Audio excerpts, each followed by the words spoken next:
अचानक दिव्या का बैलेंस बिगड़ा और वो सीधे 5वीं मंजिल से नीचे गिर गईं।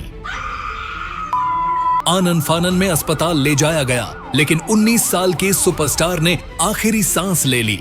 यह दुनिया जितनी रंगीन और खूबसूरत लगती है, बॉलीवुड की चमक दमक के पीछे उससे कहीं ज्यादा गहरे राज छिपे हैं। बॉलीवुड की वो एक्ट्रेस जो सिर्फ 19 साल की उम्र में टॉप स्टार बन गई, जिसने पूरी फिल्म इंडस्ट्री को हिलाकर रख दिया और जिसकी अचानक मौत आज भी बॉलीवुड की सबसे बड़ी अनसुलझी मिस्ट्री बनी हुई है।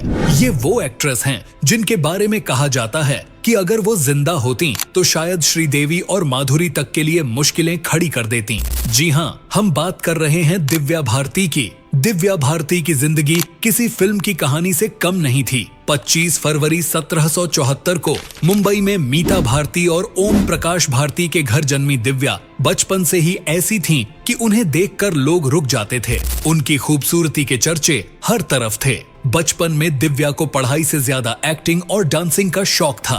वो अक्सर अपनी फेवरेट एक्ट्रेस श्रीदेवी के गानों पर डांस किया करती थीं। शायद तभी किस्मत ने तय कर लिया था कि ये लड़की एक दिन बॉलीवुड पर राज करेगी। दिव्या स्कूल में शर्मन जोशी और फरहान अख्तर जैसे स्टार्स की क्लासमेट थीं, लेकिन पढ़ाई में उनका दिल नहीं लगा और 9वीं क्लास में ही उन्होंने स्कूल छोड़ दिया। वो एक्टिंग और मॉडलिंग में अपना करियर बनाने के लिए निकल पड़ी। यही वो वक्त था जब उन्हें पहली बार बॉलीवुड का सपना सच होता नजर आया। 1988 में एक वीडियो लाइब्रेरी में दिव्या को बॉलीवुड स्टार गोविंदा के भाई कीर्ति कुमार ने देखा और फिल्म राधा का संगम ऑफर की, लेकिन ये फिल्म कभी बन नहीं पाई। दिव्या लगातार फिल्मों में कास्ट होती और फिर अचानक बिना किसी वजह के रिप्लेस हो जाती। बोनी कपूर की फिल्म प्रेम, सुभाष घई की फिल्म सौदागर, हर फिल्म में दिव्या को पहले चुना गया और फिर अचानक रिजेक्ट कर दिया गया। ये सिलसिला ऐसा चला कि दिव्या भी परेशान हो गई और फिल्मों से दूरी बनाने लगी। लेकिन किस्मत कुछ और ही सोचकर बैठी थी। बॉलीवुड नहीं तो साउथ सही, मशहूर डायरेक्टर डी रामानायडू ने दिव्या को साउथ फिल्म इंडस्ट्री में लॉन्च किया।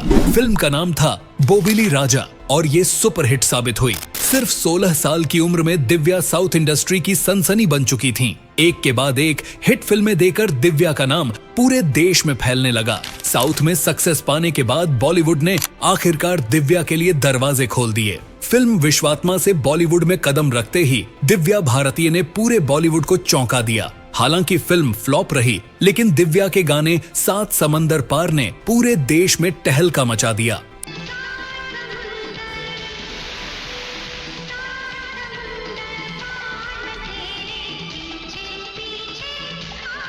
इसी के बाद दिव्या की असली पहचान बनी फिल्म शोला और शबनम से, जिसमें उनके साथ गोविंदा नजर आए। ये फिल्म इतनी बड़ी हिट थी कि दिव्या रातों रात बॉलीवुड की टॉप एक्ट्रेस बन गई। सिर्फ 1 साल में दिव्या ने 9 फिल्में की और इसी दौरान उनकी मुलाकात हुई प्रोड्यूसर साजिद नाडियाडवाला से। दोनों की पहली मुलाकात शोला और शबनम के सेट पर हुई और जल्द ही ये दोस्ती प्यार में बदल गई। दिव्या सिर्फ 18 साल की थीं और साजिद से शादी करना चाहती थीं, लेकिन उनके पिता ने साफ मना कर दिया। इसके बावजूद दिव्या ने 10 मई 1992 को साजिद नाडियाडवाला से शादी कर ली और इस्लाम कबूल करते हुए अपना नाम सना नाडियाडवाला रखा। शादी के बाद दिव्या की जिंदगी खुशियों से भरी थी। वो अपने करियर की ऊंचाइयों पर थीं, बॉलीवुड पर राज कर रही थीं और सिर्फ 19 साल की उम्र में उन्होंने मुंबई के वर्सोवा इलाके में एक आलीशान फ्लैट खरीदा। 5 अप्रैल 1993 का दिन दिव्या के लिए बेहद खास था, लेकिन किसी को नहीं पता था कि यही दिन उनकी जिंदगी का आखिरी दिन बन जाएगा। उस रात दिव्या के घर उनकी करीबी दोस्त और कॉस्ट्यूम डिजाइनर नीता लुल्ला और उनके पति श्याम लुल्ला मिलने आए। घर में उनकी मेड अमृता भी मौजूद थीं। सभी पार्टी कर रहे थे, हंस बोल रहे थे और तभी अचानक एक भयानक हादसा हुआ। दिव्या फ्लैट की उस खिड़की पर जाकर बैठ गईं जिसमें ग्रिल नहीं थी। अचानक दिव्या का बैलेंस बिगड़ा और वो सीधे 5वीं मंजिल से नीचे गिर गईं। उनका शरीर खून से लथपथ था।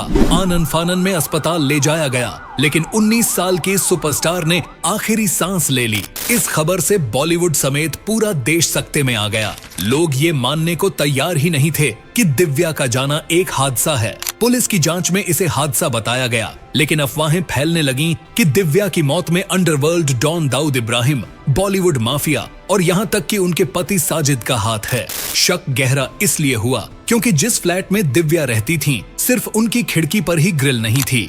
नीचे हमेशा मौजूद रहने वाली गाड़ियां उस रात वहां नहीं थीं। यहाँ तक कि इस हादसे के 3 प्रमुख गवाहों में से 2, नीता और श्याम लुल्ला का बयान आज तक सार्वजनिक नहीं हुआ। तीसरी गवाह दिव्या की मेड अमृता की हादसे के 1 महीने बाद ही मौत हो गई। ये हादसा था या साजिश, आज तक इसका जवाब किसी के पास नहीं है। कई लोगों ने इसे साजिद की साजिश बताया, लेकिन दिव्या के पिता हमेशा यही कहते रहे कि ये सिर्फ एक हादसा था। साजिद ने कई सालों तक दिव्या की याद में अपनी हर फिल्म उन्हें डेडिकेट की। 2004 में साजिद ने दूसरी शादी की, लेकिन दिव्या के माता पिता को हमेशा अपना परिवार माना। दिव्या भारतीय आज हमारे बीच नहीं है, लेकिन उनकी जिंदगी, उनका टैलेंट और उनकी मौत आज भी बॉलीवुड की सबसे बड़ी मिस्ट्रीज में से एक है। उनका सफर छोटा जरूर था, लेकिन बॉलीवुड के आसमान पर दिव्या भारती का सितारा हमेशा चमकता रहेगा।